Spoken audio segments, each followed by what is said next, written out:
Hello नमस्कार विद्यार्थियों, मैं योगेश जाट आप सभी का स्टडी अलर्ट के डिजिटल प्लेटफॉर्म पे हार्दिक स्वागत करता हूं। आशा करता हूं कि आप सभी की पशु परीक्षा की जो तैयारी है वो एकदम शानदार जबरदस्त चल रही है। आप सभी के बीच में हमारी इंपॉर्टेंट क्लास लेकर आ चुके हैं। आप सभी को पता है इस चैनल पे आपको पशु परीक्षा की जो इंपॉर्टेंट क्लास है part B, Rajasthan GK, science, math सभी की जो इंपॉर्टेंट क्लास है वो आपको डेली मिल रही है। एक बार फिर से मैं आपके बीच में इंपॉर्टेंट क्लास लेकर आ गए हैं। देखो विद्यार्थियों, आज की इस क्लास की विशेषता क्या रहने वाली है, इस क्लास में हम 150 प्रश्नों का जो पेपर वो देखने वाले हैं। जैसे आपके एग्जाम में 150 प्रश्न आएंगे, उसी हिसाब से हम यहाँ पे 150 प्रश्नों का पेपर वो देखेंगे, जिसमें आपके राजस्थान जीके की भी शामिल रहेंगे। ठीक है, जिसमें आपके राजस्थान जीके के क्वेश्चन शामिल रहेंगे और आपके पशुपालन के क्वेश्चन शामिल रहेंगे और आपके यहाँ पे साइंस के क्वेश्चन रहेंगे और मैथ के रहेंगे। यानी कंप्लीट पेपर की तरह आपका यहाँ पे ये आपकी जो क्लास है वो रहने वाली है। तो क्लास को एकदम अच्छे से देखना, बिल्कुल बेसिक से मैं आपको पढ़ाऊंगा। क्लास को कंप्लीट देखना और अंत में आप कमेंट करके बताना कि आपको क्लास कैसी लगती है। और देखो विद्यार्थियों, अगर आप चैनल पर पहली बार विजिट किया या फिर आपने अभी तक चैनल को सब्सक्राइब नहीं करके फर्स्ट टाइम अगर आप क्लास देख रहे हो तो चैनल को सब्सक्राइब कर देना। जो सब्सक्राइब का बटन दिख रहा है उसको दबा दीजिए, क्योंकि चैनल स्टडी अलर्ट पे आपको पशु परीक्षा की बिल्कुल जीरो लेवल से तैयारी करवाई जाएगी। अगर आपको भी जीरो लेवल से तैयारी करनी है, जो न्यू स्टूडेंट है वो चैनल को एक बार सब्सक्राइब कर देना। हम आपको पशु परीक्षा की तैयारी है वो एकदम सिलेक्शन वाली करवाएंगे, आपको प्रत्येक सब्जेक्ट की क्लास है वो प्रोवाइड करवाएंगे। तो चलिए क्लास को स्टार्ट करते हैं, ज्यादा कुछ देरी नहीं करेंगे। विस्तार, भौतिक प्रदेश, राजस्थान की जलवायु, देखो एकदम शानदार हस्तलिखित आपके नोट्स है, एक बार मैसेज जरूर कर देना। देखो क्लास को स्टार्ट कर लेते हैं। सबसे पहला प्रश्न आपका क्या करे कि राजस्थान इतिहास के प्रणेता किसे कहा जाता है। राजस्थान इतिहास का प्रणेता कहा जाता है, या फिर राजस्थान इतिहास के जनक कहा जाते हैं, या फिर राजस्थान इतिहास के पिता कहा जाते हैं। एकदम बेसिक सा लेवल का क्वेश्चन है, एकदम स्टार लगाने वाला क्वेश्चन है। क्वेश्चन को ध्यान से पढ़ लेना।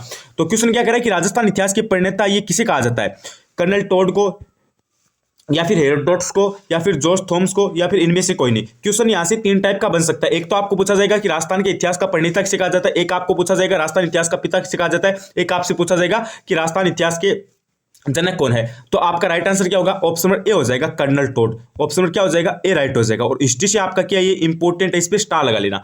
अगला क्वेश्चन देखो, उसके बाद देखो अगला प्रश्न क्या करे कि राजस्थान में बास्केटबॉल की शुरुआत कब की गई।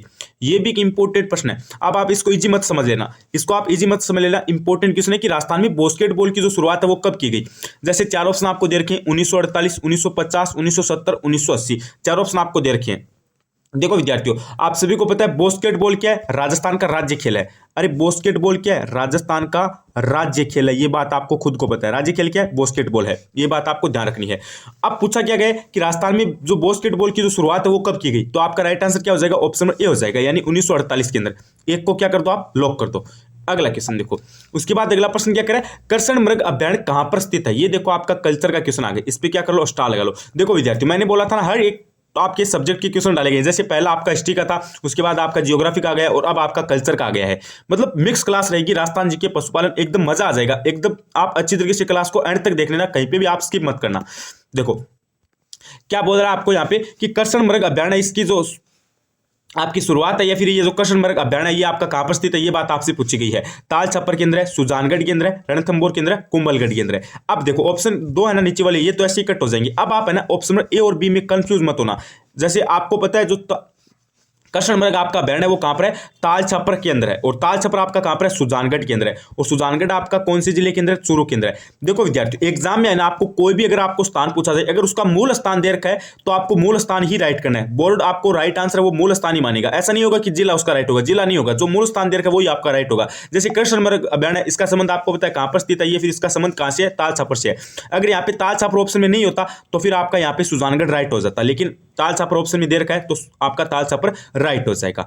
अगला क्वेश्चन देखो, उसके बाद क्वेश्चन क्या है कि पशुधन गणना 2019 के अनुसार राजस्थान में सर्वाधिक भैंसों की संख्या कहां पर पाई जाती है। बिल्कुल बेसिक सा क्वेश्चन है, इस पे आप स्टार लगा लो। सही क्वेश्चन क्या कह रहा है, पशुगणना 2019 के अनुसार राजस्थान में सर्वाधिक भैंसों की जो संख्या है, या फिर सर्वाधिक भैंसों की संख्या वाला जिला है वो कौन सा है। जैसे जयपुर है, अलवर है, भरतपुर है, उदयपुर है। चार ऑप्शन आपको दे रखे हैं। तो राजस्थान में सर्वाधिक भैंसों की संख्या वाला जिला ये कौन सा हो जाएगा, ये आपका जयपुर हो जाएगा। मैंने बोला था ना पशुपालन के भी क्वेश्चन डाले। अरे एग्जाम में पशुपालन के क्वेश्चन आएंगे तो हम क्लास में क्यों नहीं करवाएं, हम पीछे क्यों हटे, हम भी पशुपालन के क्वेश्चन करने वाले हैं। तो क्वेश्चन क्या करें, पशुगणना के अनुसार आपको सर्वाधिक भैंसों की संख्या वाला जिला बताना है तो आपका जयपुर हो जाएगा। एक बात ध्यान रखना, आपका जो पशु परीक्षा का एग्जाम होगा उसमें आपको पशुगणना 2019 की ही पूछी जाएगी, क्योंकि लास्ट आपकी पशुगणना कब हुई थी, लास्ट पशुगणना कब हुई, 2019 में हुई। तो आपके जितने भी आंकड़े हैं वो 2019 के अनुसार ही पूछे जाएंगे, तो आप 2019 के अनुसार ही पढ़ लेना।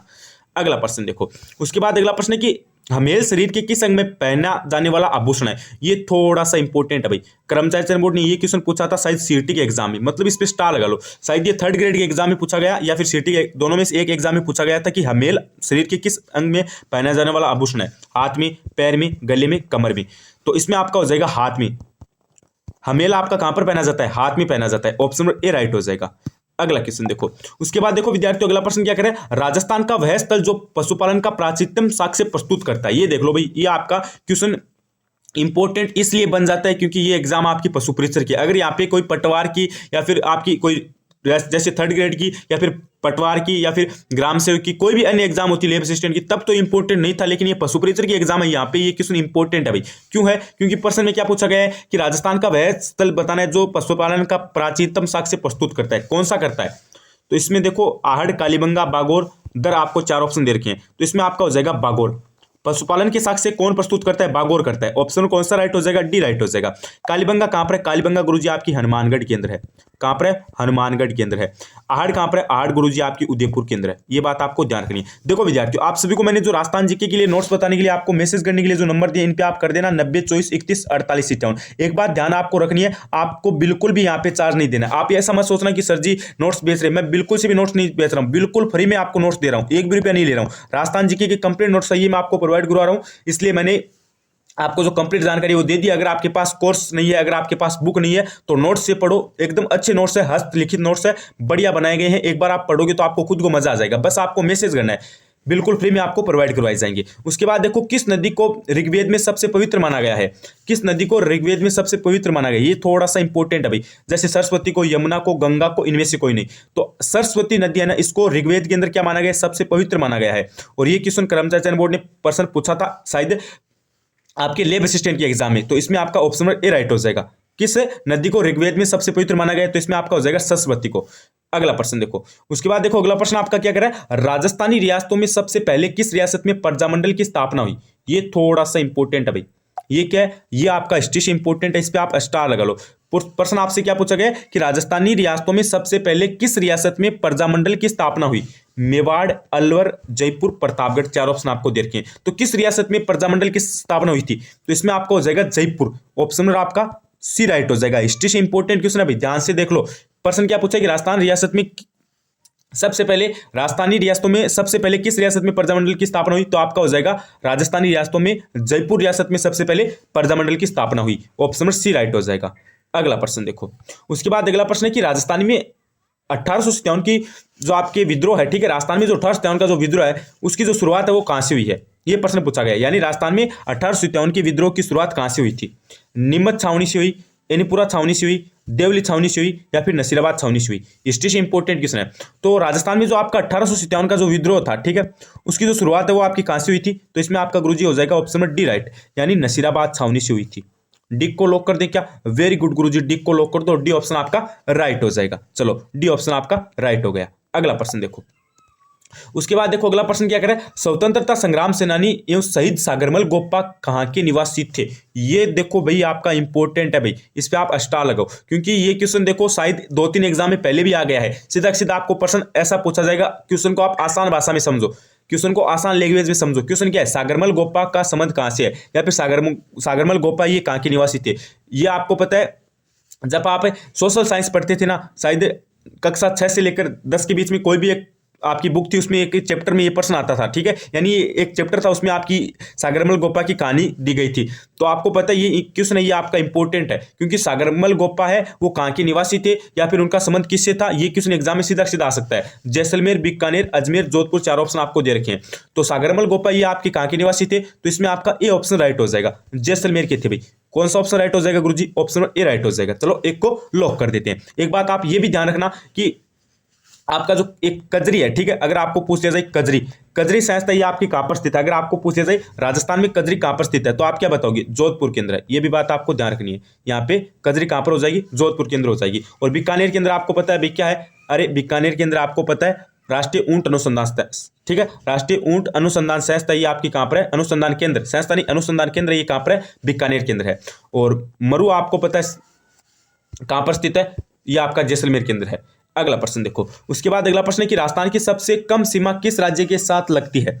राजस्थान की सबसे कम सीमा किस राज्य के साथ लगती है, ये प्रश्न आपसे पूछा गया है। जैसे पंजाब, मध्य प्रदेश, उत्तर प्रदेश, हरियाणा, चार ऑप्शन आपको दे रखे हैं। देखो राजस्थान की सबसे कम सीमा पूछी गई है, सबसे ज्यादा तो आपको पता है भाई किसके साथ लगती है, अरे सबसे ज्यादा तो मध्य प्रदेश के साथ लगती है। एक सेकेंड, सबसे ज्यादा किसके साथ लगती है, मध्य प्रदेश के साथ लगती है। लेकिन किंतु परंतु बट सबसे कम किसके साथ लगती है, पंजाब के साथ लगती है। ये बात आपको ध्यान रखनी है। पहले आप मुझे ये बताओ, बेसिक से मैं आपको पढ़ा रहा हूं। जैसे आप मुझे बताओ राजस्थान कितने राज्यों के साथ सीमा लगाता है, 5 के साथ लगाता है। पांच कौन कौन से हैं, एक तो आपका गुजरात है गुरुजी, एक तो आपका कौन सा है, गुजरात है, एक आपका कौन सा है, एक आपका उत्तर प्रदेश है, एक आपका कौन सा है, मध्य प्रदेश है, एक आपका कौन सा है, पंजाब है, एक आपका कौन सा है, हरियाणा है। ये 5 ऐसे राज्य हैं जो राजस्थान के साथ सीमा बनाते हैं। अब राजस्थान इनमें से सबसे अधिक किसके साथ लगाता है, मध्य प्रदेश के साथ लगाता है। अब राजस्थान सबसे कम किसके साथ लगाता है, पंजाब के साथ लगाता है। ये दोनों बातें आपको ध्यान रखनी है। अगला क्वेश्चन देखो, उसके बाद अगला प्रश्न क्या है कि राजस्थान की सबसे ऊंची पर्वत चोटी है, राजस्थान की सबसे ऊंची पर्वत चोटी आपको बतानी है कौन सी है। बेराट, जरगा, तारागढ़, गुरु शिखर आपको 4 ऑप्शन में दे रखे हैं। और ये क्वेश्चन थोड़ा सा इंपॉर्टेंट है। देखो राजस्थान की सबसे ऊंची चोटी बतानी है, सबसे ऊंची चोटी आपकी कौन सी है, गुरु शिखर है भाई। सबसे ऊंची चोटी राजस्थान की कौन सी हो जाएगी, गुरु शिखर हो जाएगी। गुरु शिखर कहां पर है, सिरोही के अंदर है। माउंट आबू सिरोही जिले के अंदर आपकी गुरु शिखर चोटी है। अब अगर आपको पूछ लिया जाए गुरु शिखर की टोटल लंबाई कितनी है, ऊंचाई कितनी है, सॉरी लंबाई नहीं ऊंचाई कितनी है, तो आप क्या बताओगे, 1722 फीट है। ये भी बात आपको ध्यान रखनी है। गुरु शिखर की टोटल आपकी जो ऊंचाई है वो कितनी फीट है, 1722 फीट है। और कहां पर स्थित है, सिरोही के अंदर है। और राजस्थान की ये सबसे ऊंची चोटी है। और अगर आपको राजस्थान की दूसरी सबसे ऊंची चोटी पूछी जाए तो वो आपकी कहां पर है, वो आपकी सिरोही के अंदर है। उसका नाम क्या है, उसका नाम शेर चोटी है। और वो कहां पर है, सिरोही के अंदर है। माउंट आबू सिरोही के अंदर है। और उसकी जो ऊंचाई है वो आपकी लगभग 1500 के समथिंग है। उसके बाद देखो बेराट, बेराट आपकी कहां पर है भाई, जयपुर के अंदर है। बेराट कहां पर है, जयपुर के अंदर है। जरगा कहां पर है, जरगा आपका कहां पर है, जरगा उदयपुर के अंदर है। जरगा पर्वत कहां पर है, उदयपुर के अंदर है। ये भी बात आपको ध्यान रखनी है। चलो अगला क्वेश्चन देखो। उसके बाद अगला प्रश्न क्या करे आपका कि राजस्थान दिवस कब मनाया जाता है। ये देख लो विद्यार्थियों, ये क्वेश्चन है ना, ये हल्के में मत लेना, आपको हल्के में मत लेना है। मुझे पता है आप काफी सारे न्यू स्टूडेंट है, जो ओल्ड स्टूडेंट पुराने स्टूडेंट है उनको तो ये क्वेश्चन आता है, लेकिन जो न्यू स्टूडेंट है उनको ये क्वेश्चन नहीं आता है। बिल्कुल बेसिक सा क्वेश्चन है, लेकिन एग्जाम में सीधा सीधा आपका छप सकता है कि राजस्थान दिवस कब मनाया जाता है। 30 मार्च को, 30 जनवरी को, 30 जुलाई को, 1 जुलाई को। तो राजस्थान दिवस आपको पता है कब मनाया जाता है, 30 मार्च को मनाया जाता है गुरुजी। ऑप्शन नंबर कौन सा राइट हो जाएगा, ए राइट हो जाएगा। एक को लॉक कर दे क्या, बिल्कुल लॉक कर दो। अगला क्वेश्चन देखो। उसके बाद देखो अगला प्रश्न क्या करे कि राजस्थान का आकार किस प्रकार है। ये देखो आपका एक इंपॉर्टेंट है, राजस्थान का आकार किस प्रकार है। बिल्कुल बेसिक सा क्वेश्चन है ज्योग्राफी से। जैसे राजस्थान का आकार आपसे पूछा गया है, गोलाकार है, विषम कोणीय है, आयताकार है, त्रिभुजाकार है। तो राजस्थान का आकार आपको पता है, आकृति राजस्थान की आकृति किस प्रकार है वो आपको बतानी। अब आप पशु प्रेचर की तैयारी करते हो, राजस्थान जी के आपको पता है 50% क्वेश्चन आपके राजस्थान जी के आएंगे। और अगर आपको राजस्थान जी का बेसिक क्वेश्चन भी याद नहीं है तो फिर आपकी तैयारी कैसे हो सकती है सिलेक्शन वाली। अगर आपको सिलेक्शन वाली तैयारी चाहिए तो आपको सभी बेसिक, नॉर्मल, हार्ड, मीडियम सभी लेवल के क्वेश्चन आपको याद करने पड़ेंगे। तो राजस्थान की आकृति किस प्रकार है भाई, विषम कोणीय है। विषम कोणीय आपकी क्या है, आकृति है। ठीक है, ये बात आपको ध्यान रखनी है। और दूसरी आपको एक नाम और पूछ लिया जाए तो आप क्या बताओगे, पतंगाकार। पतंगाकार आपकी आकृति है। ठीक है, राजस्थान की विषम कोणीय और पतंगाकार क्या है, आकृति है। ये बात आपको दोनों याद रखनी है। अगला प्रश्न देखो।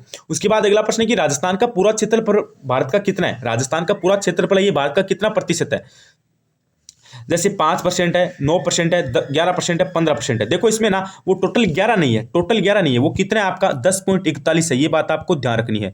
राजस्थान का क्षेत्रफल भारत के क्षेत्रफल का कितना प्रतिशत है भाई, 10.41%। आपको प्रतिशत में याद रखना है, 10.41 यानी 41% हो जाएगा। ऑप्शन में आपका यहाँ पे जैसे सी तो राइट हो जाता, लेकिन सी में आपके पूरा 11% दे रखा है, लेकिन पूरा 11% नहीं है, इसलिए आपका सी भी कट हो जाएगा। तो आपका पूरा टोटल कितना हो जाएगा, 10.41 हो जाएगा। और राजस्थान क्षेत्रफल की दृष्टि से आपको पता है भारत में प्रथम स्थान रखता है। और प्रथम स्थान कब के बाद था, सन 2000 के बाद था। 2000 से पहले मध्य प्रदेश था, लेकिन कुछ राज्यों के गठन के बाद 2000 के बाद आपका राजस्थान प्रथम स्थान रखने लगा। अगला क्वेश्चन देखो। उसके बाद अगला प्रश्न है कि राजस्थान में जामरकोटड़ा क्षेत्र ये निम्न में से किस खनिज से संबंधित है। ये इंपॉर्टेंट अभी आपका, राजस्थान में जामरकोटड़ा है क्षेत्र ये निम्न में से किस खनिज से संबंधित है। जैसे रॉक फॉस्फेट से है, सीसा जस्ता से है, मैग्नीज से है, चांदी से है। तो जामरकोटड़ा ये किस खनिज से संबंधित है भाई, तो ये आपका हो जाएगा रॉक फॉस्फेट के। ठीक है, जामरकोटड़ा ये किस खनिज से संबंधित है भाई, रॉक फॉस्फेट से है। ऑप्शन में आपका गुरुजी कौन सा राइट हो जाएगा, ए राइट हो जाएगा। चलो एक को लॉक कर देते हैं। अगला प्रश्न देखो। उसके बाद अगला प्रश्न है कि मेंजाबाद का निर्माण करवाया गया या फिर किस नदी पर हुआ। इंपॉर्टेंट है ये, कर्मचारी चयन बोर्ड की हर एग्जाम में आपको ये क्वेश्चन देखने को मिल जाता है। पटवारी, ग्राम सेवक, लेब असिस्टेंट, 3rd ग्रेड अध्यापक पद, आपकी हो गई। उसके बाद आपके जैसे जितने भी एग्जाम है, वनरक्षक का हो गया, सीटी का हो गया, समान पात्रता का, यानी जितने भी एग्जाम है उन सभी एग्जाम में ये प्रश्न पूछा जा चुका है। जैसे रिसेंटली मैं बताऊं तो थर्ड ग्रेड लेवल फर्स्ट का आपका जो एग्जाम हुआ था, ठीक है, उसमें ये प्रश्न पूछा गया था कि मेजा बांध का निर्माण किस नदी पर हुआ? कोठारी, पार्वती, खारी, मानसी। तो मेजाबाद का आपको निर्माण पता है भाई किस पर हुआ था? कोठारी नदी पर हुआ था भाई। ऑप्शन नंबर कौन सा राइट हो जाएगा? ए राइट हो जाएगा। चलो एक को लॉक कर देते हैं, वेरी गुड। अगला क्वेश्चन देखो। उसके बाद अगला प्रश्न है कि नक्की झील राजस्थान के किस जिले में स्थित है? अब देखो ये इंपॉर्टेंट है क्योंकि नक्की क्या है? सबसे ऊंची झील है। अब यहाँ पे प्रश्न क्या पूछा कि ये कहां पर स्थित है? नागौर केंद्र है, जालोर केंद्र है, सिरोही केंद्र है, पाली केंद्र है। तो नक्की झील है ये आपकी सिरोही केंद्र है भाई। एक बात आप यहाँ पे ये ध्यान रखना, सबसे ऊंची चोटी, झील, सब चीजें है ना, सब चीजें, सबसे ऊंची चीज को लेकर कोई भी अगर आपको राजस्थान से रिलेटेड क्वेश्चन पूछा जाए तो आप क्या बताओगे? आंख बंद कर सिरोही कर देना, क्योंकि सबसे ऊंची चीजें वो कहां पर पाई जाती है? सिरोही केंद्र पाई जाती है। तो नक्की झील आपकी कहां पर है भाई? नक्की झील आपकी गुरुजी सिरोही केंद्र है। चलो सिक को लॉक कर देते हैं। उसके बाद अगला प्रश्न देखो, राजस्थान की सबसे बड़ी मीठे पानी की झील कौन सी है? राजस्थान की सबसे बड़ी मीठे जल की झील कौन सी है? इंपॉर्टेंट है भाई, मीठे जल की झील पूछिए सबसे बड़ी। जैसे राजसमंद है, अन्ना सागर है, उमेद सागर है, जयसमंद है। सबसे पहले आप मुझे ये बताओ, जिलों की नगरी किसे कहा जाता है? अरे उदयपुर को कहा जाता है। अरे जिलों की नगरी गुरुजी किसे कहा जाता है? उदयपुर को कहा जाता है। ये बात आपको ध्यान रखनी है। अब क्या पूछा कि सबसे बड़ी मीठे पानी की झील पूछे। देखो आपको ना राजस्थान की सबसे बड़ी मीठे पानी की झील और खारे पानी की झील, दोनों झील आपको याद होनी चाहिए। अगर आपको खारे पानी की सबसे बड़ी झील पूछी जाए राजस्थान की, तो आप क्या बताओगे? सांबर बताओगे। राजस्थान की सबसे बड़ी खारे पानी की झील कौन सी है भाई? सांबर है। अभी प्रश्न में क्या पूछा? मीठे पानी की पूछी है, तो मीठे पानी की कौन सी हो जाएगी? जयसमंद हो जाएगी। दोनों में कंफ्यूज मत होना, खारे पानी की सबसे बड़ी झील पूछी जाए तो सांबर बता देना, और मीठे पानी की सबसे बड़ी झील पूछी जाए तो जयसमंद बता देना। अगला प्रश्न देखो। उसके बाद अगला प्रश्न है कि राजस्थान में टायर एवं ट्यूब बनाने का सबसे बड़ा कारखाना कहां पर स्थित है? ये देखो आपका इंपॉर्टेंट है भाई। राजस्थान में टायर एवं ट्यूब बनाने का जो सबसे बड़ा आपका कारखाना है वो कहां पर स्थित है? केलवा में है, कोटपुतली में है, करौली में है, कांकरोली में है। तो टायर ट्यूब बनाने का कारखाना कहां पर है भाई? कांकरोली केंद्र है। कहां पर है भाई? कांकरोली केंद्र है। ऑप्शन में आपका कौन सा राइट हो जाएगा? डी राइट हो जाएगा। कल्चर से इंपॉर्टेंट क्वेश्चन है आपका, ठीक है। कहां से इंपॉर्टेंट है? कल्चर से इंपॉर्टेंट है। आपको सीधा सीधा प्रश्न पूछा जा सकता है कि राजस्थान में टायर एवं ट्यूब बनाने का कारखाना ये कहां पर है, तो आप क्या बताओगे? कांकरोली केंद्र है। अगला प्रश्न देखो। उसके बाद अगला प्रश्न आपका क्या करे? लोहागढ़ किला कहां पर स्थित है? लोहागढ़ किला कहां पर स्थित है? वेरी वेरी इंपॉर्टेंट क्वेश्चन आपका कल्चर से। प्रश्न में आपको क्या पूछा गया कि लोहागढ़ किला ये आपका कहां पर है? जैसे जयपुर, धौलपुर, भरतपुर, अलवर, चार ऑप्शन आपको दे रखे हैं। तो इसमें आपका क्या हो जाएगा? इसमें आपका गुरुजी हो जाएगा ऑप्शन नंबर सी, यानी भरतपुर केंद्र है। लोहागढ़ किला आपका कहां पर है भाई? भरतपुर केंद्र है। ऑप्शन नंबर कौन सा राइट होगा? सी राइट हो जाएगा। लोहागढ़ किला आपसे पूछा जाए तो आप क्या बताओगे? भरतपुर बताओगे। अगर आपको पूछा जाए तारागढ़ का किला, अगर आपको पूछा जाए तारागढ़ का किला, तो आप क्या बताओगे? बूंदी। ये दोनों के लिए ये आपके एग्जाम की दृष्टि से इंपॉर्टेंट है भाई। तारागढ़ का पूछे तो बूंदी बता देना, और लोहागढ़ का पूछे तो आप भरतपुर बता देना। चलो अगला क्वेश्चन देखो। उसके बाद अगला प्रश्न क्या कह रहा है आपका कि कौन सा नृत्य राजस्थान में फतेह फतेह कहते हुए किया जाता है? ये एक इंपॉर्टेंट क्वेश्चन आपका और आ गया है। क्वेश्चन क्या कह रहा है? कौन सा नृत्य राजस्थान में फतेह फतेह कहते हुए किया जाता है? घूमर, तेरा ताली, गिंदड़, अग्नि। चार ऑप्शन आपको दे रखे हैं। तो राजस्थान में फतेह फतेह कहते हुए कौन सा नृत्य किया जाता है? अरे इसमें आपका हो जाएगा अग्नि नृत्य। ध्यान रख लेना, इंपॉर्टेंट क्वेश्चन है एग्जाम की दृष्टि से। राजस्थान में फतेह फतेह कहते हुए कौन सा नृत्य किया जाता है? अग्नि नृत्य। अग्नि नृत्य का संबंध कौन से जिले से है? बीकानेर जिले से। और बीकानेर का कौन सा गांव है? कतरियासर गांव है। अगर आपको पूछ लिया जाए अग्नि नृत्य किस संप्रदाय से संबंधित है, तो आप क्या बताओगे? जसनाती संप्रदाय से संबंधित है, ठीक है। जसनाती संप्रदाय से संबंधित है, यह भी बात आपको ध्यान रखनी है। इसमें पुरुषों के द्वारा नृत्य किया जाता है। उसके बाद देखो इसमें फतेह फतेह हुए कहते किया जाता है, यह भी बात आपको ध्यान रखनी है। तेरा ताली नृत्य का संबंध कौन से लोक देवता से, तो आप क्या बताओगे? रामदेव जी से। यह भी बात आपको ध्यान रखनी है। तेरा ताली आपका जो लोक नृत्य है, नृत्य है, इसका जो संबंध है ये कौन से लोक देवता से, तो आप क्या बताओगे? रामदेव जी से। घूमर आप सभी को पता है क्या है? राजस्थान का राज्य नृत्य है। राजस्थान का राजकीय नृत्य कौन सा है? घूमर है। ये भी बात आपको ध्यान रखनी है। उसके बाद गिंदड़ नृत्य आपको पता है भाई कहां पर होता है? गिंदड़ नृत्य। अरे गिंदड़ नृत्य कौन से क्षेत्र का प्रसिद्ध है? शेखावाटी क्षेत्र का प्रसिद्ध है। शेखावाटी क्षेत्र में कौन कौन से जिले आते हैं? सीकर आता है, चूरू आता है और झुंझुनू आता है। ये बात आपको ध्यान रखनी है, सीकर, चूरू, झुंझुनू। और ये जो गिंदड़ नृत्य ये किस अवसर पे किया जाता है आपका? ये होली के अवसर पे किया जाता है। ये भी बात आपको ध्यान रखनी है। अब इतने इंपॉर्टेंट क्वेश्चन आपके यहाँ से बनेंगे, जितने भी इंपॉर्टेंट क्वेश्चन थे वो मैंने आपको सारे बता दिए। उसके बाद अगला प्रश्न देखो क्या कह रहा है? राजस्थान में पृथ्वीराज राजस्व की रचना किसने की थी? ये भी एक इंपॉर्टेंट है भाई। राजस्थान में पृथ्वीराज राजस्व की रचना बतानी है किसने की? चंद बरदाई ने की, सारंगदेव ने की, नरपति नारायण ने की, या फिर इनमें से कोई नहीं। तो राजस्थान के अंदर पृथ्वीराज राजस्व की जो आपकी रचना है, यानी जिसमें पृथ्वीराज राजस्व का वर्णन किया गया है, तो पृथ्वीराज रासो की जो रचना है वो किसने की थी? चंद्रबरदाई ने की थी। ऑप्शन नंबर आपका ए राइट हो जाएगा। और ये जीके से इंपॉर्टेंट क्वेश्चन है भाई, इस पे आप स्टार लगा लेना। अगला प्रश्न देखो, उसके बाद अगला प्रश्न है कि राजस्थान में कुब्बड़पट्टी कहां पर पाई जाती है? ये देखो आपका जियोग्राफी का आपका जो टॉपिक है भौतिक प्रदेश, वहां से इंपॉर्टेंट क्वेश्चन है भाई, वहां से इंपॉर्टेंट क्वेश्चन आ गया है। क्वेश्चन क्या करे, राजस्थान में कुब्बड़पट्टी कहां पर पाई जाती है? भरतपुर और अलवर में। भरतपुर और अलवर में तो आपको पता है भाई क्या होता है, अरे गुरुजी सरसों का उत्पादन होता है, सरसों का क्या होता है, उत्पादन होता है। और सरसों अनुसंधान केंद्र कहां पर है? भरतपुर केंद्र है। उसके बाद देखो नागौर, अजमेर, बांसवाड़ा, डूंगरपुर, कोटा, बूंदी। देखो कोटा बूंदी वाला क्षेत्र क्या कहलाता है? हाड़ौती क्षेत्र कहलाता है। ये भी बात आपको ध्यान रखनी है। लेकिन प्रश्न में क्या पूछा है, कुब्बड़पट्टी कहां पर पाई जाती है? कुब्बड़पट्टी आपकी कहां पर पाई जाती है भाई? ये आपकी गुरुजी अजमेर और नागौर के अंदर पाई जाती है। ध्यान रख लेना, कुब्बड़पट्टी कहां पर पाई जाती है? अजमेर और नागौर के अंदर पाई जाती है। भरतपुर और अलवर से संबंधित मैंने आपको बता दिया है। नागौर के अंदर आपको पता है सर्वाधिक मेले लगते हैं, ये बात आपको पता है। बांसवाड़ा डूंगरपुर, बांसवाड़ा डूंगरपुर आपको पता है भाई, बांसवाड़ा डूंगरपुर क्या है? 56 का मैदान स्थित है ना, 56 की पहाड़ियां या फिर मैदान है। 56 की मैदान तो आपका कहां पर है? प्रतापगढ़ बांसवाड़ा के अंदर। लेकिन 56 की पहाड़ियां बताओ भाई कहां पर है? ये बात आपको ध्यान रखनी है, इनमें कंफ्यूज नहीं होना है। 56 की पहाड़ियां और 56 के मैदान में कंफ्यूज नहीं होना है, आपको कमेंट करके बताना है, ठीक है। और उसके बाद देखो कोटा बूंदी आपको पता है हाड़ौती वाला क्षेत्र कहलाता है, ये भी बात आपको ध्यान रखनी है। और बड़ेश्वर मेला है उसका आयोजन कहां पर होता है? डूंगरपुर के अंदर होता है, ये भी बात आपको ध्यान रखनी है। अगला प्रश्न देखो, उसके बाद अगला प्रश्न क्या करें कि राजस्थान में नवाबों की नगरी के नाम से विख्यात है। राजस्थान में नवाबों की नगरी के नाम से विख्यात कौन सा है? जैसे भरतपुर है, सिरोही है, अजमेर है, टोंक है। देखो राजस्थान का हद्दी किसे कहा जाता है? पहले आप मुझे बताओ, राजस्थान का हद्दी किसे कहा जाता है? अरे सिरोही को कहा जाता है गुरुजी, ठीक है, ये बात आपको ध्यान रखनी है। और आपका जो डीग महल है, डीग महल वो आपका कहां पर है? वो आपका गुरुजी भरतपुर के अंदर है। और सबसे ऊंची आपकी चोटी है वो कहां पर है? सिरोही के अंदर है। अभी क्या पूछा, नवाबों की नगरी किसे कहा जाता है, या फिर नवाबों की नगरी के नाम से राजस्थान का कौन सा जिला विख्यात है? तो आप क्या बताओगे? टोंक है भाई। कौन सा विख्यात है? टोंक है। और टोंक के अंदर एक आपकी सभ्यता है, वो कौन सी है? रेड सभ्यता। अगर आपको पूछ लीजिए रेड सभ्यता कहां पर है, तो आप क्या बताओगे? टोंक के अंदर है। ये बात आपको ध्यान रखनी है। अगला प्रश्न देखो, उसके बाद अगला प्रश्न है कि राजस्थान का अबुल फजल किसे कहा जाता है? ये एक इंपॉर्टेंट क्वेश्चन है भाई, राजस्थान का अबुल फजल किसे कहा जाता है? मुणित नैणसी को, जयनायक को, या फिर जाबरमल शर्मा को, या फिर चंद्रबरदाई को? अरे जाबरमल शर्मा को क्या कहा जाता है? राजस्थान के पत्रकारिता का विषम पितामह कहा जाता है, ठीक है। राजस्थान की पत्रकारिता का पिता किसे कहा जाता है? जाबरमल शर्मा को कहा जाता है ना। और राजस्थान का अबुल फजल किसे कहा जाता है? अरे मुणित नैणसी को कहा जाता है। ऑप्शन नंबर कौन सा राइट हो जाएगा? ए राइट हो जाएगा। एक को आप क्या कर लो, लॉक कर लो। और पृथ्वीराज रासो की रचना किसने की? चंद्रबरदाई ने की। चलो यहां तक इतनी आपकी इंपॉर्टेंट क्वेश्चन है। अगला प्रश्न देखो, उसके बाद अगला प्रश्न क्या करें, महाराणा प्रताप की जन्मस्थली बतानी है आपको। महाराणा प्रताप की जन्मस्थली आपको बतानी है।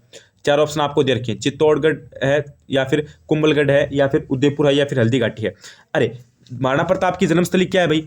कुंभलगढ़ है। ये बात आपको ध्यान रखनी है, महाराणा प्रताप की जन्मस्थली क्या हो जाएगी? कुंभलगढ़ हो जाएगी गुरुजी। हिस्ट्री से इंपॉर्टेंट क्वेश्चन आपका, बी ऑप्शन राइट हो जाएगा। और महाराणा प्रताप हल्दीघाटी का युद्ध है, ये महाराणा प्रताप ने कहां पर लड़ा था? महाराणा प्रताप ने जो युद्ध है वो कहां पर लड़ा था? हल्दीघाटी के अंदर लड़ा था। ये बात भी आपको ध्यान रखनी है, ठीक है। और हल्दीघाटी का युद्ध ये कब लड़ा था? 1576 के अंदर। और महाराणा प्रताप ने किसे हराया था? अकबर को हराया था। ये भी बात आपको ध्यान रखनी है। इतनी इंपॉर्टेंट क्वेश्चन आपके यहाँ से बने हैं। उसके बाद आपको पूछ लिया जाए महाराणा प्रताप ने राजधानी कहां पर बनाई, तो ये आपका क्या हो जाएगा? चावंड, चावंड के अंदर। ये भी बात आपको ध्यान रखनी है। उसके बाद देखो अगला प्रश्न क्या करे, चांद बावड़ी कहां पर स्थित है? चांद बावड़ी कहां पर स्थित है? छोटी खाटू में है, आबानेरी में है, मंडोर में है, डूंगरपुर में है। मंडोर कहां पर है भैया आपका? मंडोर गुरुजी आपका जोधपुर के अंदर है। ये बात आपको ध्यान रखनी है। लेकिन चांद बावड़ी पूछा है, चांद बावड़ी कहां पर हो जाएगी? आबानेरी के अंदर है गुरुजी।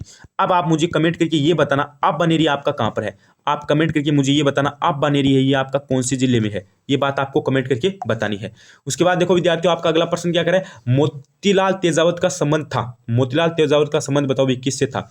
बेंगू किसान आंदोलन से था, इक्की किसान आंदोलन से था, मारवाड़ किसान आंदोलन से था, या फिर सीकर किसान आंदोलन से था? तो मोतीलाल तेजावत का संबंध बताना इंपॉर्टेंट क्वेश्चन है हिस्ट्री से। तो मोतीलाल तेजावत का संबंध किससे हो जाएगा गुरुजी? इसमें आपका ऑप्शन नंबर ए आपका बी राइट हो जाएगा, यानी इक्की किसान आंदोलन। मोतीलाल तेजावत का संबंध किससे था? इक्की किसान आंदोलन से, यानी इक्की किसान आंदोलन का जो नेतृत्व था वो किसने किया था गुरुजी? मोतीलाल तेजावत ने किया था। ऑप्शन नंबर आपका बी राइट हो जाएगा। चलो बिग को लॉक कर दे क्या? वेरी गुड गुरुजी, बिग को लॉक कर दो। अभी मेरी बात ध्यान से सुनो, ये तो आज की आपकी क्लास थी, मुझे कमेंट करके बताओ क्लास आपको कैसी लगी। देखो विद्यार्थियों मेरी बात ध्यान से सुनो, अगर आप चैनल पर पहली बार विजिट करो या फिर आपने अभी तक चैनल को सब्सक्राइब नहीं किया ना, एक बार आप चैनल को सब्सक्राइब कर देना, क्योंकि इस चैनल पे आपको पशु प्रीचर की बिल्कुल जीरो लेवल से बेसिक तैयारी करवाई जा रही है। अगर आपको भी जीरो लेवल से बेसिक तैयारी करनी है, चैनल को सब्सक्राइब कर लीजिए। राजस्थान जीके, पशुपालन, साइंस सब सब्जेक्ट की क्लास मिलेगी, इंपॉर्टेंट क्लास मिलेगी। क्लास को देखकर मजा आ जाएगा एकदम। बिल्कुल बेसिक से हम आपको पशु प्रीचर की सिलेक्शन वाली तैयारी करवाएंगे।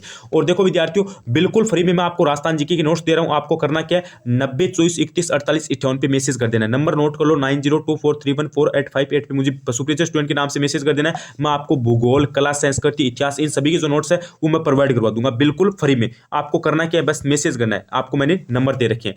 और साइंस की बुक है वो भी आपको मिल जाएगी। देख लो विद्यार्थियों, 55 से ज्यादा, मतलब 5000 से ज्यादा विद्यार्थियों की मैसेज अभी पेंडिंग है। 5000 से ज्यादा विद्यार्थियों की मैसेज पेंडिंग है, इसलिए आप घबराओ मत कि अभी तक आपको नोट्स प्रोवाइड नहीं हुए। अगर आपने मैसेज कर दिया ना तो आपको 100% नोट्स है वो मिल जाएंगे। अगर आपने ना इन नंबर पे मैसेज कर दिया ना तो आपको 100% नोट्स है राजस्थान जीके के वो मिल जाएंगे। और नोट्स इतने शानदार है कि आप पढ़ोगे तो आपको मजा आ जाएगा। अगर आपके पास कोर्स नहीं है और अगर आपने के पास बुक नहीं है तो आपके पास ये नोट्स है, ये आपको प्रोवाइड हो जाएंगे। और नोट्स से आप एकदम सिलेक्शन वाली तैयारी करना।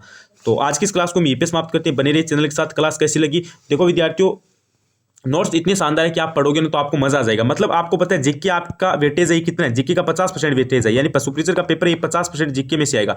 यानी जीके के आपके लगभग 70 से 75 क्वेश्चन आएंगे। आपको जीके में ना इतना अच्छा कंटेंट पढ़ना है कि आपको जीके में आपको ना सिलेक्शन लेना है पशु प्रीचर में, तो आपको जीके कंप्लीट करना पड़ेगा। तो अकेली बुक से और अकेली आपको पता है अकेली क्लास और अकेली बुक से आपका जीके कंप्लीट नहीं होगा, क्योंकि आपको पता है सिलेबस ज्यादा है। तो नोट्स के रूप में आप क्लियर कर सकते हो। नोट्स के लिए नंबर मैंने आपको दे दिए, इन पे आप मुझे मैसेज कर देना।